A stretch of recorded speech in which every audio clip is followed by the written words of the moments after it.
Hello students, my name is Jitendra Singh Kanth. I am lecturer in English and presently serving in Government Senior Secondary School, Mandi Gobindgarh.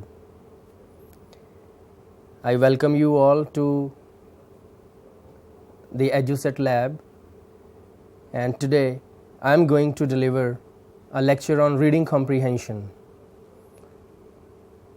Reading comprehension, I am pretty sure you are aware about this term well. Reading comprehension. Comprehension means understanding. Reading means reading everything, anything that you come across. So it's not simply just reading for the sake of reading, it's reading for the sake of understanding what you are reading. So with this, we are going to start with this lecture. I hope you are comfortably settled, and let's start with it now. You just look at the TV screen. There is a picture that you see on your TV screen. This picture speaks a lot. So now you just see there are three men standing in the picture. The first man, he has a wall in front of him. You know what that wall is? That wall is the wall of ignorance. In the second picture, in the second slide, you just see the man standing on some books. It doesn't mean that man is supposed to stand on the books. What it means that a person has started to read, started to get education, and half of that wall is removed and he can see through. And the next man, he is standing ahead of others. You just see the walls are all removed and he can see through very clearly. He flies in the sky. That means he can take the flights of imagination into the world which is not seen by us yet. It can be seen only and only if we develop this habit of reading. And we develop the habit of reading and understanding. So in order to make the things clear for you, in order to invite your interest into this topic, I would like to tell you that why should we read? You just see, reading improves retention power, focus and concentration of the brain. What is retention power? Retention power is the power to hold the things, whatever the idea you get while reading, to hold that well for a long time. This is what it means, retention power. Focus and concentration, you all know very well that our lifestyle has become such that we rely upon mobile phones, on internet too much, that we do not tend to keep hold of things in our brain. At the present moment, we have dependence upon the mobile technology. So if we read well, the powers of the brain, that is the concentration and focus, will definitely improve. So reading is a must. You just see, our body also requires exercise. If we want to remain healthy, if we want to remain fit, what is the requisite of that? To do exercise, we go to the ground to keep our body healthy and fit. We go to the gym. We take the stroll in the morning and in the evening as well.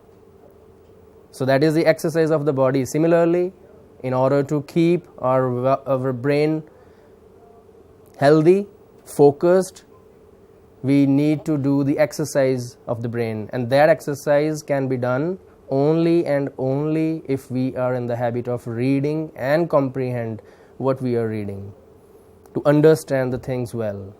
So it's a must for you. It also improves our knowledge. You just see, we are living in a society, and in this society, we come across thousands of topics every day. To name a few, we talk about politics every day. We talk about food, we talk about entertainment, we talk about education. many things we talk about. And when we read all these things, it improves the idea of the things in our mind. So, it definitely is a win-win situation if we are in the habit of reading. It also improves your vocabulary. It expands the word bank in the brain. And you just see how important is vocabulary for us. If you have good vocabulary, then you can have better command in speaking, in reading, in writing, and in listening as well. So, vocabulary expansion, you become habitual of the words you come across every day when you read. So, it becomes very easy. It also helps to improve your pronunciation skills as well. So, if you want to get benefit of all these things, you first develop the habit of reading. And you just see the last point is given in bold letters, that is better writing skills. Yes, you hear it right. Writing skills can also be improved if you are in the habit of reading, because you get a lot of ideas on variety of topics, and when you are to write something, you need to have ideas only in your mind. And you just see, when you have exposure to a lot of content, reading content, then you can write very easily on whatever topic you want. So, reading is very important for you. And reading is one of the 4 skills of English, LSRW. So, there are 4 skills in English, and reading is one among them. It's also very important. So, if you are in the habit of reading, you can tackle a language very well. So, English can be improved, speaking can be improved, listening can be improved, writing can be improved if we are inclined to reading more and more. So, language will be in our hands. Our pronunciation skills, as we already discussed earlier, will be vastly developed if we are in the habit of reading. So, topics, we already discussed that we get exposure to so many things. We have newspapers, magazines, short stories. We can read on daily basis. It's all that you need to put in some effort. Go to the library. In the morning time, when you come 15 minutes earlier in the school, spend 10 minutes in the library. Read newspaper. Read stories. You can develop the language skills very well by doing that. So, vocabulary can be developed if you use this method. Now, we have further types of reading. We have 3 types of reading here. First is reading for learning. Second is reading for pleasure. And the third is reading for comprehension. Students, as the name suggests, reading for learning. Reading for learning means when we have to gain new knowledge, like your textbooks. We read our textbooks because we want to learn something new. So, we read that type of material, that type of literature in order to learn something new. The second is reading for pleasure. Reading for pleasure means to pass our time. Those who are avid readers, those who are in the habit of reading, they start reading for pleasure because they are now very good readers. They can interpret the things well. So they become habitual of reading and it starts to give them pleasure. So that is one stage that we will definitely reach to that stage if we now resolve to develop this habit into us. The third and the most important here is reading for comprehension. Reading for comprehension is what we are discussing here today. Reading for comprehension means reading for understanding. From your exam point of view, this is very important. You just see you come across a paragraph in your paper, followed by certain questions. You have to read those questions and find out the answers. That means it is a test of your understanding of what is written in front of you. So this is what we are going to lay emphasis on today. So it's explained here, as I've already explained, reading for learning, reading for pleasure, and reading for comprehension. Already we have discussed this, and let's move to the next slide. Now, important techniques of reading. So students, these are the techniques of reading. If you learn these techniques well, I am pretty sure you will never mistake. Skimming. The first technique is skimming or speed reading. As you see on your TV screens, speed reading. What is speed reading? Quick reading to get the general meaning of the passage. General meaning of the passage. You just see now, we don't have to concentrate on each and every line that we learn everything that is written. Nothing like that. It's very different. You don't have to perceive what is written. You don't have to keep those things in mind for a long time. We have to keep whatever is written for a short time in our mind. It determines meaning without reading every line of the passage. You just see now, it's very well clear from here what actually skimming is. Skimming is to glance the passage, to look at the passage, and to assimilate the idea, what is given, in order to find out the title, what actually we are reading. Just a simple overview of that we have to take. You understand the term skimming? We generally use this term for milk as well, that skim milk. The fat is removed from that and only the slim milk is left. That is skimmed milk. And you just see, when you read like this, take the pen or pencil and just with pointer you have to just skim the idea. What is given? Just to assimilate what are the things that are given in the passage. No need to understand everything, each and every line, nothing like that. Speed reading, simply like this. You just see how the pen moves. Simply this is how you will read. With the tip, you just have to keep on moving ahead, next line, then ahead, next line, keep on reading, just to see what is there in the passage, what that passage is all about, so that you get an idea in your mind, what actually you have read. So this is called as skimming. So students, this technique is very important. Speed reading, you keep in your mind this word, speed reading. Read the passage with a lot of speed. So this is one technique. I hope you will remember this. The next technique is scanning. As the name suggests, you just have to scan the things around. Like when you see on the paragraph, you scan it, and when you scan it, you come across some words that highlight itself. I have used the term blinkers for it. What are blinkers now? Tell me. Can anyone tell me what are blinkers? Blinkers are the things that reflect or blink in front of you. I'll give you one very simple example of blinkers.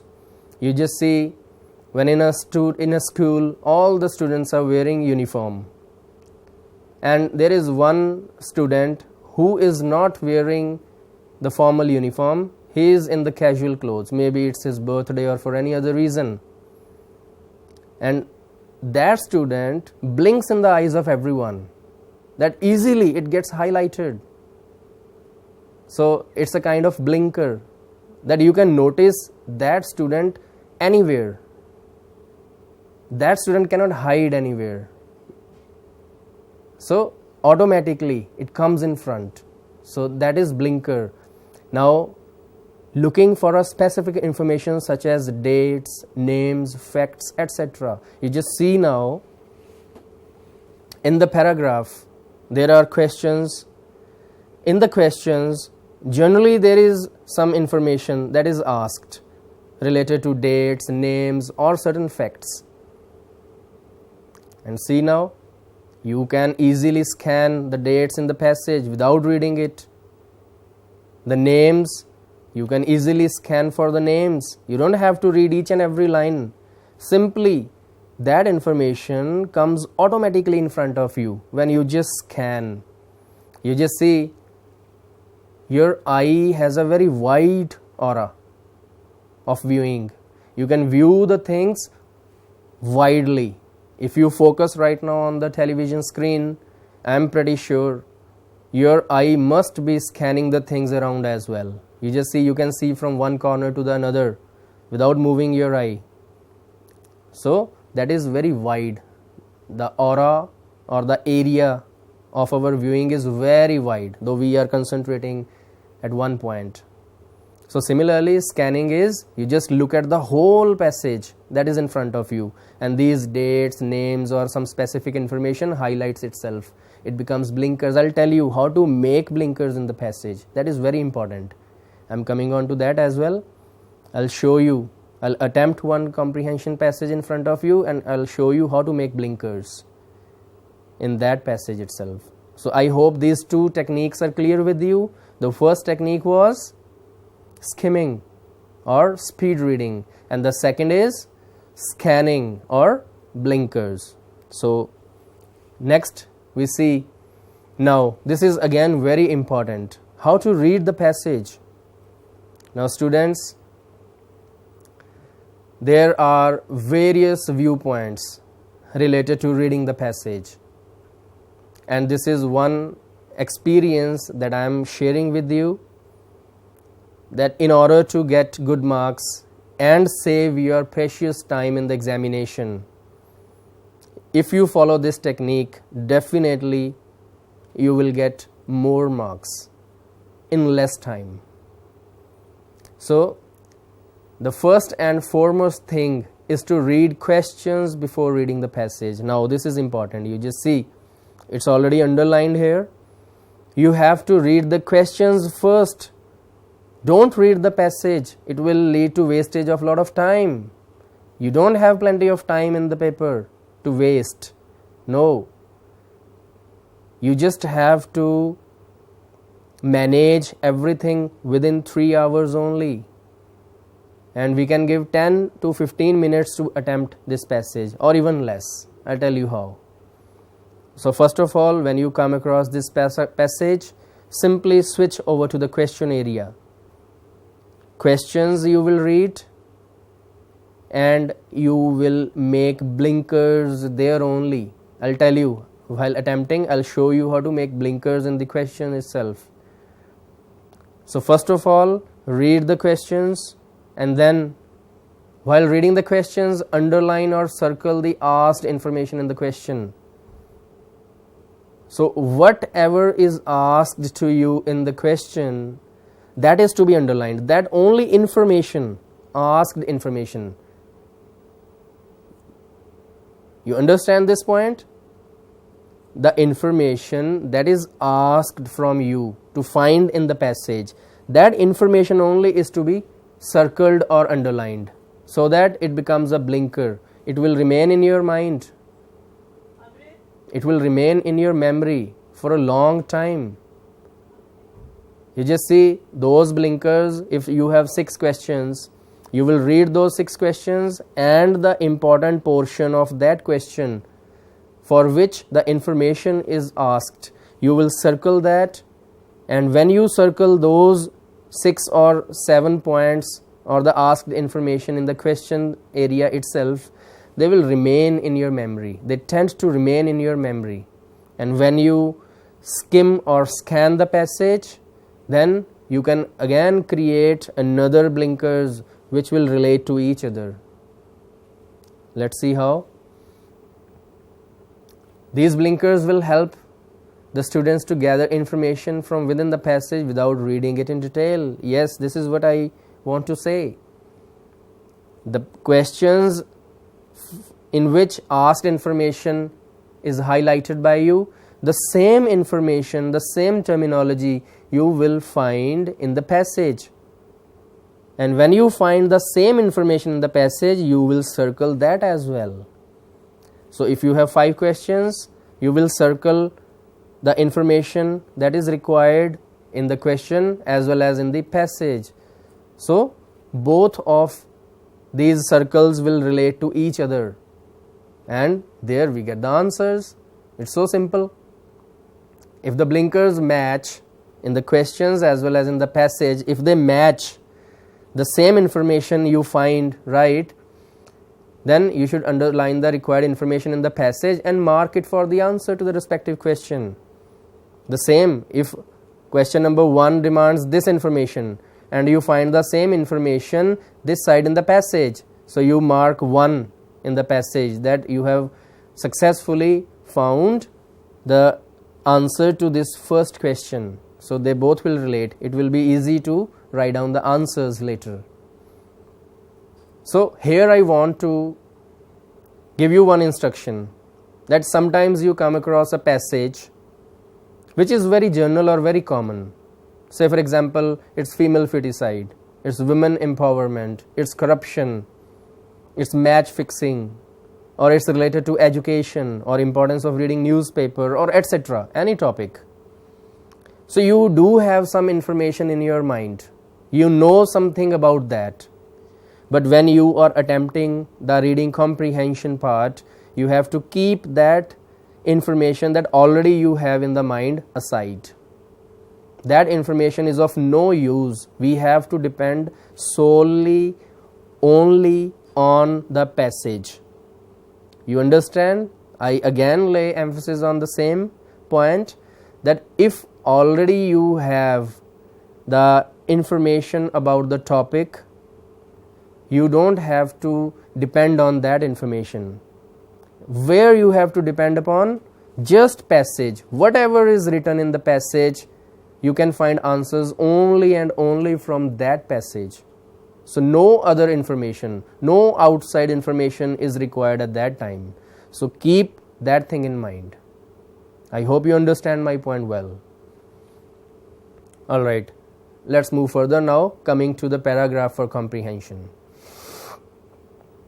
So now you just see the passage is in front of you. Again, this is passage. And now moving to the question area, you just see I have some questions in front of me, some 6 questions. Now, as the rule, I discuss with you what we have to do.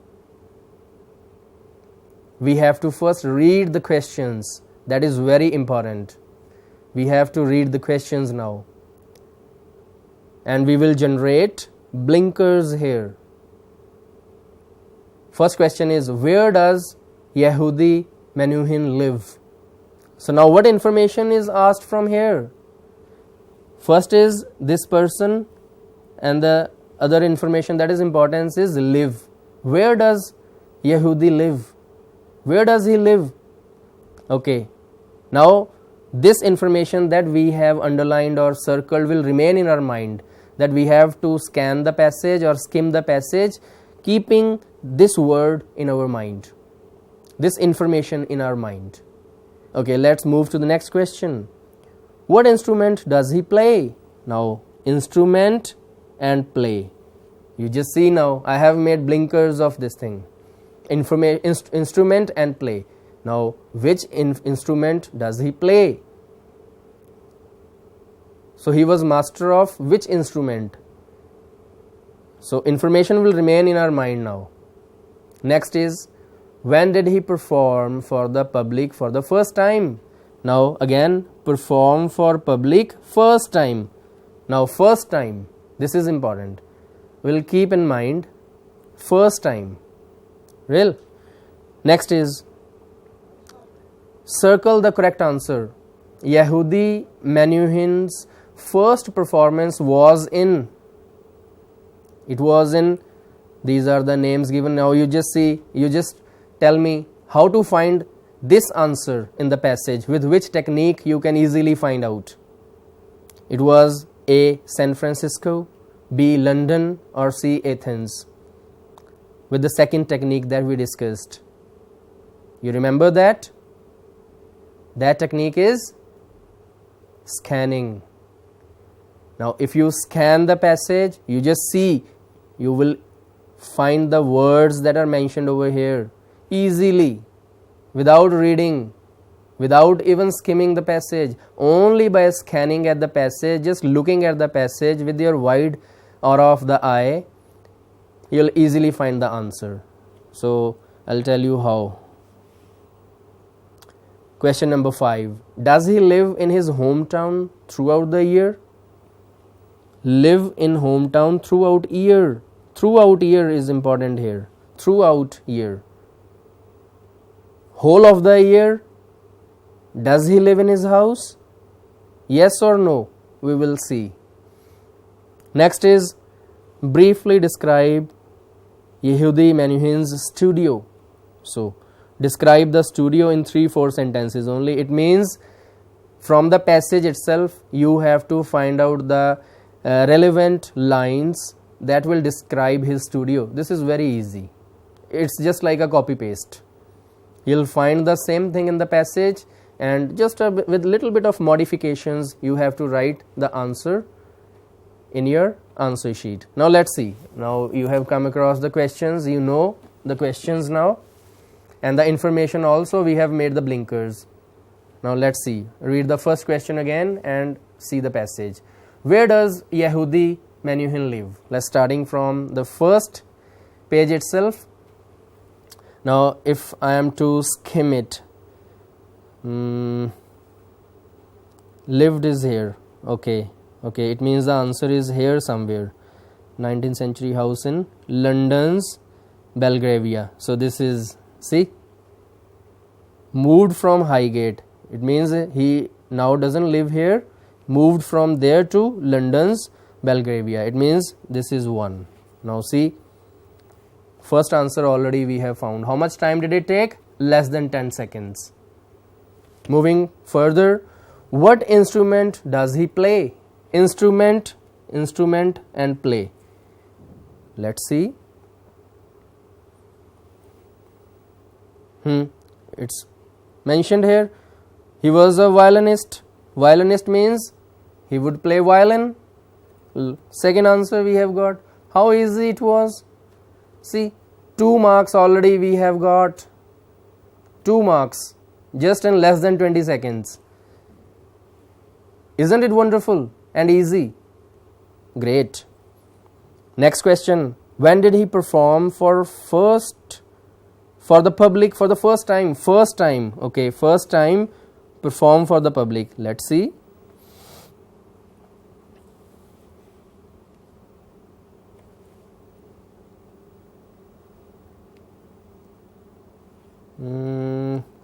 Began his public career, okay, at the age of 7. Let's see. When did he perform for the public for the first time? At the age of 7. Public career at the age of 7. See, when he was 7 years old, he performed for the first time in public. It's very much clear. In the very beginning itself, it's mentioned. So this is 3. So I have written 3 here. 3. Okay, 3 answers, less than 30 seconds. My God. See how easy it is.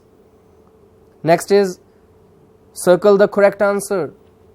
Now with that technique, I already know the answer now because I have seen. While I was skimming the passage, I came across this. Yehudi Menuhin's first performance was in San Francisco, London, Athens. See, London, we already made a blinker out of it. It means it was where he lived. So now the question says first performance was in. First performance, third question you see once again, perform for the public for the first time. It means the same question has extension now. His first performance. Let's see. Somewhere around the third answer. In San Francisco. 4. Less than 40 seconds. The answer is San Francisco. It's already there. See. A is the right answer for it. His first performance was in San Francisco. I am very much excited. You just see, in less than a minute, we have been able to answer 4 questions correctly. Wow. Next, 5th. Does he live in his hometown throughout the year? Throughout. All the time he was into his hometown?